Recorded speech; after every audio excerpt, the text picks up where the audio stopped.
ils ont vécu après avoir connu et accepté Jésus comme sauveur de leur vie. La question est, quelle est l'ampleur de vos récompenses? Lorsqu'il s'agit de récompenses, la modestie n'existe pas. Dieu lui-même veut que vous viviez de telle manière que vous puissiez accumuler le plus grand nombre de récompenses éternelles. Jésus lui-même nous a exhortés en nous disant, « Amassez des trésors dans le ciel, où ni la teigne ni la rouille ne détruisent, et où les voleurs n'introduisent ni ne dérobent. » Matthieu 6, 20. L'apôtre Paul était un homme qui vivait pour plaire à Dieu. Sa vie entière est un exemple de ce que signifie vivre pour les desseins de Dieu, un véritable exemple d'amour, de respect et de dévotion envers notre Seigneur Jésus-Christ, et avec cet exemple devant lui, Paul dans 1 Corinthiens 11.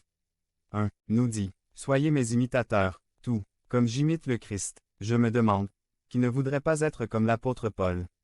Moi oui. Pouvez-vous imaginer les récompenses qu'il recevra du Seigneur, si votre souhait est le même que le mien?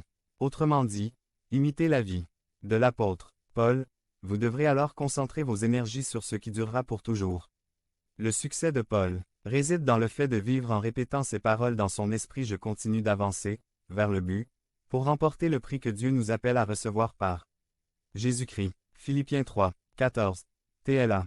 Donc, si vous voulez vraiment être un chrétien qui réussit, un chrétien qui recevra de grandes récompenses au ciel, alors vous aussi devez vivre en répétant ces paroles dans votre esprit. Je continue d'avancer, vers le but, pour remporter le prix que Dieu m'appelle à recevoir par Jésus-Christ. C'est pourquoi mes frères bien-aimés, soyez fermes et constants, grandissant toujours dans l'œuvre du Seigneur, sachant que votre œuvre dans le Seigneur n'est pas vaine.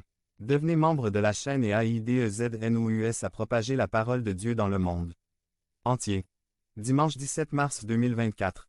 P6. Le paradis est-il un endroit réel?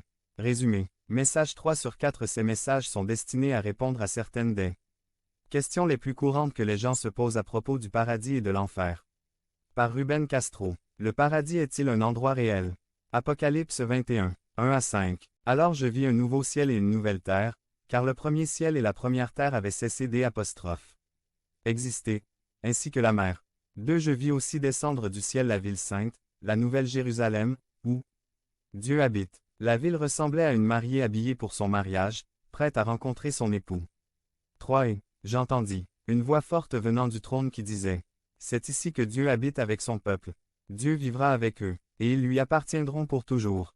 En effet, Dieu lui-même sera votre seul Dieu.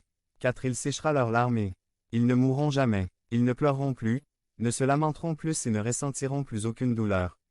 Car ce qui existait auparavant a cessé d'exister. 5. Dieu dit depuis son trône, « Je fais tout nouveau.